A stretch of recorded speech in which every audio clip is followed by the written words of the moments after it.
Good morning, let's celebrate guys. आज का हमारा टॉपिक है एम्प्लॉय मैनेजमेंट और साथ में टॉपिक है कि कैसे हम लोग ऑटो पायलट हो। ऑटो पायलट होने का मतलब होता है कि एम्प्लॉय को इस ढंग से मैनेज करना कि आपको उसके सर पे बैठ करके खड़ा होकर काम ना कराना पड़े, कि वही टाइम जो आपके सर पे खड़े होके अगर आपके सर पे बैठ के काम करवाओगे, काम तो वो कर देगा। ये तरीका गलत है कि जिसमें आप उसकी कमियां निकाले जा रहे हो। अगर कमियां निकालते हो, सबके सामने उसकी बेइज्जती करते हो, वो एम्प्लॉय काम छोड़ के चला जाएगा। और ये तरीका भी गलत है कि आप उसके सर पर बैठ के काम करोगे, काम तो हो जाएगा, लेकिन क्या वही टाइम अपने परिवार को, अपने आप को आप दे पाओगे, बिजनेस को स्केल कर पाओगे? नहीं कर पाओगे। तो आज हम लोग 5 ऐसे स्टेप करेंगे जिससे कि आपके एम्प्लॉयज को बुरा भी ना लगे और आपके ऑर्गेनाइजेशन को फायदा हो। विन विन होना चाहिए हमेशा। आप क्या समझते हैं कि आपने एम्प्लॉय को रख लिया, वो सीखा सिखाया आया है क्या? हाँ, आपने 50,000 रुपये महीना दिया, उसको लाख रुपए 2 लाख रुपए महीना दिया है, वो आते ही काम पे लग जाएगा। जितनी भी बड़ी से बड़ी ऑर्गेनाइजेशन होती है वो सबसे पहले आते ही एम्प्लॉय को ट्रेनिंग देती हैं। इनके पास पूरे के पूरे ट्रेनिंग हाउसेज होते हैं, इनके पास ट्रेनर्स होते हैं। अगर आपके पास एम्प्लॉय हैं 2,000 4,000 तो आपके पास पूरा एक प्रॉपर ट्रेनिंग सेंटर होना चाहिए। उस ट्रेनिंग सेंटर के अंदर आपके पास 2-3-4 ट्रेनर्स होने चाहिए। इनका काम ये आते ही नए से नए एम्प्लॉयज को वो प्रॉपरली ट्रेनिंग दें। लेकिन अगर आपके पास 2,000 एम्प्लॉयज नहीं है, 100 है, तो ये ट्रेनर आपको बाहर से आउटसोर्स करना पड़ेगा। लेकिन आपके पास है ही 2 4 5 एम्प्लॉय हैं, तो ये ट्रेनर आपको खुद बनना है। सबसे पहले आपको उसको ट्रेनिंग देनी बहुत जरूरी है। अच्छा, फिर ट्रेनिंग के बाद क्या आपने उसके ऊपर कोई सुपरवाइजर या कोई क्वालिटी एनालिस्ट लगाया है? लगाओ। ये क्वालिटी एनालिस्ट लगाओगे, सबसे बढ़िया काम होगा, आपको उसकी मिस्टेक निकालनी नहीं पड़ेगी। इस मड स्लिंग में खुद मत पड़ो। अगर आप खुद पढ़ोगे तो आपके रिप जो है इन एम्प्लॉय साथ में होंगे, हर रोज तू में होगी। इस कीचड़ में आपने नहीं डाला। आपको क्वालिटी एनालिस्ट को रखना है, उसका काम है सबको ऑब्जर्व करना। इसका मतलब ये नहीं कि ऊपर बैठ करके उनको देखेगा वो। देखिए, ये क्वालिटी एनालिस्ट जो है यूजली बहुत अच्छी कंपनियां जो है इसको रिमोटली काम कराती है, वर्चुअली वर्क फ्रॉम होम देती है या फिर किसी और ऑफिस से कराती है। ये क्यों? वो इसलिए क्योंकि जब ये इनकी कमियां निकालता है तो एम्प्लॉय गुस्से में आके ये इसकी कमियां निकालते हैं, वो इसकी कमियां निकालता है, और फिर क्या होता है, इन दोनों की साठगांठ हो जाती है। क्योंकि ये एम्प्लॉय भी, इसकी भी गलतियां होती हैं, ये भी गलतियां करता है, और ये भी लेट आता है, जल्दी जाता है, छुट्टियां करता है, जो कि एम्प्लॉय यूजली करते हैं, या फिर वो व्हाट्सएप फेसबुक कर रहे होते हैं, या फिर वो कुछ ना कुछ ऐसा करते हैं जो कि इनकी नोटिस में आता है। तो यूजली आपको इसको थोड़ा सेव करना है इनकी, क्योंकि ये होते हैं 10 15 20 25 30 उसके हर एक की टीम में होते हैं। तो इसको किसी और ऑफिस से या फिर इसको अपने काम कराना है तो वर्क फ्रॉम होम देना है अपने, और इसका काम है इनको ऑब्जर्व करना। अच्छा, इसका काम तो है इसको ऑब्जर्व करना, लेकिन अगर आप क्वालिटी एनालिस्ट नहीं रखना चाहते तो अगर मान लीजिए इस एम्प्लॉय ने गलती की है, तो इसका मतलब ये नहीं कि आप जो ओनर है वो जाके इसकी कमियां निकालेगा। जैसे आपको बता के चुका हूं, आपने क्या करना है, आपका जिसका हेड है, जिसका टीएल है, एचओडी है, उसने इसकी कमियां निकालनी, आपने बीच में नहीं पड़ना। क्योंकि अगर आप बीच में आओगे, आप इसकी कमियां निकालोगे या आप इसकी कमियां निकालोगे, तो उससे क्या होगा, इसको जो काम करना था ये काम करेगा ही नहीं, इसकी ऐश हो जाएगी, या इसके ऊपर जो है इसकी ऐश हो जाएगी। आपने किसी भी हाथ में इसके जो ऊपर हेड है उनसे काम कराना है, और अगर आपने खुद काम करना है तो इनको रखा किस लिए, आपने किस लिए रखा हुआ है आप लोगों ने? इस एचओडी को काम रखिए ताकि ये इसको सुपरवाइज करे, आपने इनको सुपरवाइज करना है।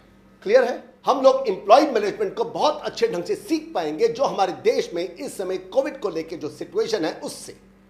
आप जानते हैं इस समय कॉन्सेंट्रेटर्स को लेकर, ऑक्सीजन के, मेडिसिन को लेकर के त्राही त्राही मची है पूरे देश के अंदर। और क्या आप जानते हैं, आज 8 मई है, पिछले 25 अप्रैल से हमारे देश में करीब 30 फ्लाइट जो हैं वो लैंड कर चुके हैं इस मेडिसिन से, ऑक्सीजन के सिलेंडर से, कॉन्सेंट्रेटर से, इन सब से 25 30 35 40 फ्लाइट लैंड कर चुकी हैं। और ये सारी की सारी एड जो पूरे वर्ल्ड से आई है हमारी दहलीज पर, हमारी एयरपोर्ट पे पड़ी हुई है। हम लोग शुरू करते हैं यूके से, और मत भूलिएगा हम लोग कर रहे हैं एम्प्लॉय मैनेजमेंट। यूके से सबसे पहले फ्लाइट आई, 95 ऑक्सीजन कॉन्सेंट्रेटर्स आए और 100 वेंटिलेटर्स आए। उसके बाद मॉरिशस से आए हैं 200 ऑक्सीजन कॉन्सेंट्रेटर्स। उसके बाद एक और फ्लाइट आई सिंगापुर से, और ये अपने साथ में लेके आई 256 ऑक्सीजन सिलेंडर्स लेके आई है। उसके बाद एक और फ्लाइट आई है यूके से एक पहले भी आ चुकी है, 120 ऑक्सीजन कॉन्सेंट्रेटर्स लेके आई है, 75 इसमें वेंटिलेटर्स हैं, 2 लाख फेविपिराविर एक मेडिसिन है, 2 लाख वो आई है, और साथ में ऑक्सीजन सिलेंडर्स भी लेके आई है 20। फिर उसके बाद यूएई से हमें हेल्प मिली है, एक फ्लाइट आई है 157 वेंटिलेटर्स को लेकर और 480 बाईपैक मशीन ये लेके आई है।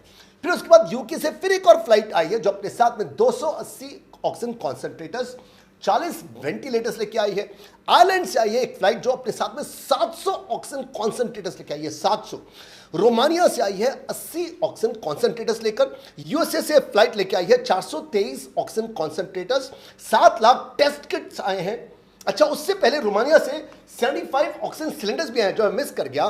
थाईलैंड से आए हैं 15 के करीब ऑक्सीजन कॉन्सेंट्रेटर्स और बहुत सारी लिस्ट है, लंबी लिस्ट है ये नीचे। अब जो आपको बात बताऊंगा ना वो आपको जरा चुकाएगी। पूरे देश में हर रोज हजारों लोग मर रहे हैं। आज 8 मई है और आपको जान के हैरानी होगी ये सारी की सारी एड जो है जो पहुंची हुई है ये हमारे एयरपोर्ट पे वैसी की वैसी पड़ी हुई है।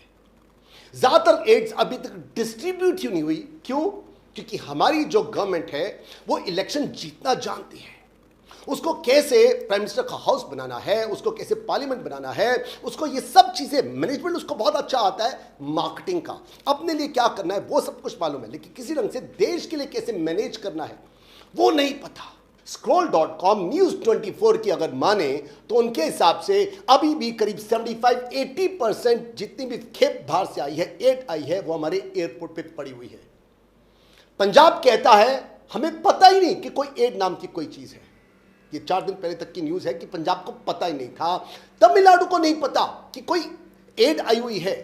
झारखंड को नहीं पता, बिहार को नहीं पता, बंगाल को नहीं पता, इन सब स्टेट्स को पता ही नहीं। वो पूछे भाई कोई है, कुछ एड आई है, और पता ही नहीं। क्यों नहीं पता? क्योंकि जो हमारी सरकार है उसको इलेक्शन में कैसे पार्टिसिपेट करना है वो पता, अपने घर कैसे बनाने हैं वो पता, वो मैनेजमेंट उनका बहुत बढ़िया है। लेकिन काम को कैसे निकलवाना है, कैसे इन चीजों को डिस्ट्रीब्यूट करना है वो नहीं पता। आपको अगर अपने ऑर्गेनाइजेशन को चलाना है तो एम्प्लॉय मैनेजमेंट आपके लिए जरूरी है। इससे पहले कि आप कमी निकालो, अपने ऑर्गेनाइजेशन को इतना बढ़िया बना लो कि इसके अंदर कोई कमी ना हो। एम्प्लॉय तो खुश, आप तो खुश, और आपका बिजनेस जो है एकदम से स्केल करे। वो तभी होगा अगर आपकी आपका खुद का गरिबान झांक के देखिए कहीं कोई उसमें तो कमी नहीं है। क्या आप चाहते हैं एक ऐसे एम्प्लॉय को जो बिल्कुल काम नहीं करता, लेट आता है, जल्दी जाता है, छुट्टियां करता है और काम बिल्कुल नहीं करता, लेकिन कुछ एक जगह पर जब काम करता है तो बहुत बढ़िया, क्या आप उसको सुधारना चाहते हो? रातों रात सुधार सकते हो। एक बहुत बड़ी तरीका है जो मेरी मदर क्या करती थी। मेरी मदर एक स्कूल की टीचर थी 34 साल तक, फिर वो रिटायर हो गई।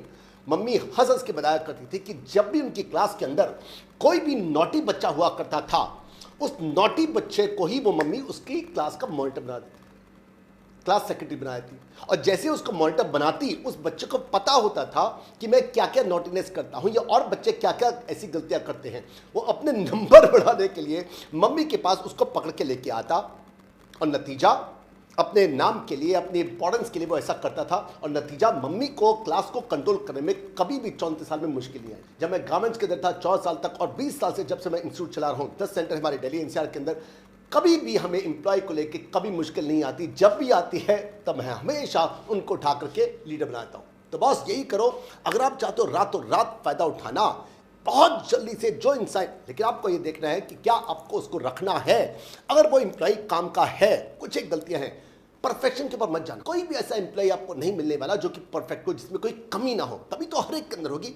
बस आपने उसकी कमियों को निकालने के लिए उसी को उठा के टीएल बना दोगे ना, तो उसकी सारी कमियां भी निकल जाएंगी और वो जानता होगा कौन कौन सा एम्प्लॉय गलत है, उसकी क्या क्या गलतियां कैसे कैसे पकड़नी, उसको सब पता होगा। उसी को उठा के टीएल बना दो या फिर उसको उठा के क्वालिटी का एनालिस्ट बना दो। एक गलती जो ज्यादातर बिजनेसमैन करते हैं, वो हमेशा एम्प्लॉय को क्रिटिसाइज करते हैं सबके सामने, पब्लिक में चीख चीख कर उसकी कमियां निकालते हैं। ये चीख चीख कर सबको दिखाते हो ना, इससे आपकी ईगो तो जरूर सेटिस्फाई हो जाती है, लेकिन एम्प्लॉय ऐसा बुरा मानता है, या तो काम को छोड़ के जाता है या फिर आपको सबक सिखाना उसका हमेशा दिमाग में रहता है। हमेशा ख्याल रखिए, एप्रिशिएट इन पब्लिक। पब्लिक में सबके सामने आपने उसको तारीफ करनी है, एप्रिशिएट करना है। उसका मेटाबॉलिज्म बहुत तेज हाई होता है, बहुत अच्छा आपका एम्प्लॉय बनता है। इफ यू एप्रिशिएट, उसकी तारीफ करोगे पब्लिक के सामने। एप्रिशिएट इन पब्लिक एंड रिप्रिमांड करना है, डांटना है, फटकारना है। प्राइवेट में अकेले से अपने रूम में बुला करके सबके सामने बेइज्जती मत करो। एम्प्लॉय में कमियां होंगी, कोई भी परफेक्ट नहीं होता, परफेक्ट तो आप कौन से हो। मैंने आपको कहा कि appreciate in public, reprimand in private. अगर आप उसे गलती निकालनी तो अकेले में निकालो। मैं तो कहता निकालनी नहीं चाहिए। कई मत बोलो कि मैं सही तू गलत। इस करने के कारण से ही आपके हमेशा, देखो, डिप्लोमेट बनना सीखिए। डिप्लोमेसी ये होती है कि इंसान अपना काम निकाले बाकी सबको ठीक है। जरूरत के वक्त पे कहते कोई बाप बनाना चाहिए, क्या पता उसकी गलती ना हो, अगर हो भी तब भी मत कहो कि तेरी गलती है। डिप्लोमेसी को यूज करो, लेकिन क्या रखना, अगर आप उसको डांट भी रहे हो ना किसी कारण से, मैं तो कहता हूं डांटो ही मत, और अगर डांटते भी हो ना अपनी लैंग्वेज का ख्याल रखना। कोई गाली मुंह से नहीं निकलनी चाहिए, आपकी बॉडी लैंग्वेज आपके चेहरे से बयान नहीं होना चाहिए। तू गलत है यार, तू गलत है, फर्क है ना, शब्द तो वही है।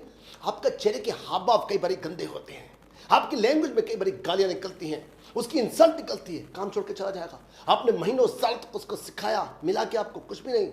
एडवर्ड डिबानो ने तो अपनी पूरी बुक लिखी हुई है, I am right and you are wrong. हर इंसान को लगता यही है, जो मैं कह रहा हूं वो सही, जो तू कह रहा गलत है। पंजाबी में हमारे यहाँ कहते हैं जो मैं कितनी वो सही कितनी, जो तू कितनी वो गलत कितनी। बताओ मुझे, the six you are looking at, हो सकता है जो तुम देख रहे हो सकता है उसकी गलती ना हो, उसको चांस तो दो बोलने का यार। आप कहते नहीं 6 है, वो कहता नहीं 9 है, आप कहते 6 है, वो 9 है, लगे रहो इसी बात में। हो सकता है 6 you are looking at could be 9 from his side, हो सकता है जो 9 तुम देख रहे हो सकता है वो 6 हो, वो M जो आप देख रहे हो सकता है वो W हो। देखो तो सही जाकर यार, लड़ाई क्यों कर रहे हो, क्यों चीख रहे हो उसके ऊपर, कोई जरूरत ही नहीं है। उसका व्यू पॉइंट देखो, 6 you are looking at could be 9 from his side. Language को ध्यान से रखो और साथ में डिप्लोमेसी यूज करो। मैं हारा तू जीता, मैं हारा तू जीता, अरे मैं हार गया तू जीत गया, ये बता धंधा क्या दे रहा है ना। धंधे वाला यही करता है ना, इसी ढंग से इंप्लॉय से काम नहीं बुलाओ। लास्ट में अगर आपको हमारा बिजनेस कोर्स या पब्लिक स्पीकिंग कोर्स ज्वाइन करना है, कैसे आपको मंच पर आके लोगों को एड्रेस करना है, ऑनलाइन या ऑफलाइन, या प्री रिकॉर्ड वीडियोस आपको चाहिए, इस नंबर पे आप कॉल कीजिए। और साथ में अगर आपने इस वीडियो को लाइक करना है तो लाइक करो यार, बताओ कि आपको पसंद आया, ताकि हम लोग इस तरह की सीरीज एम्प्लॉय मैनेजमेंट पर, कंपटीशन पर, बिजनेस पर, ऑटो पायलट पर, गंदा मगर धंधा पे, ताकि हम लोग रोज इसकी वीडियो से बना के आपके सामने लाते रहे। साथ में कमेंट सेक्शन में जाके लिखिए आपको क्या पसंद आ रहा है, शेयर कीजिए अपने सब दोस्तों के साथ में, फ्रेंड्स के साथ में, व्हाट्सएप में इसको उठा के फैला दो। सब्सक्राइब करो अगर आपने सब्सक्राइब नहीं किया तो। चलते चलते एक पॉलिटिकल जोक, कांग्रेस और भाजपा के कार्यकर्ता दोनों के दोनों एक पार्टी मिलते हैं, तो कांग्रेस वाला कहता है आई एम फॉरएवर प्रमोटिंग, मैं जहां भी जाता हूं अपनी पार्टी को प्रमोट करता हूं। क्या करते हो, भाजपा वाला कहता है जब भी मैं कोई टैक्सी लेता हूं, अब बिल आता है 500 का, मैं उसको देता हूं 700, 200 रुपए का टिप, और जब वो खुश हो जाता है जाते हुए कहता हूं ये भूलना मत वोट फॉर कांग्रेस। भाजपा वाला कहता है अरे ये तो मैं भी करता हूं, जब मैं टैक्सी लेता हूं और बिल आ जाता है 500 का, तो मैं तो उसको 500 जगह 300 देता हूं, और जब वो गुस्से में आ जाता है तो जाते उसको एक ही बात कहता हूं, ए भूलना मत वोट फॉर कांग्रेस।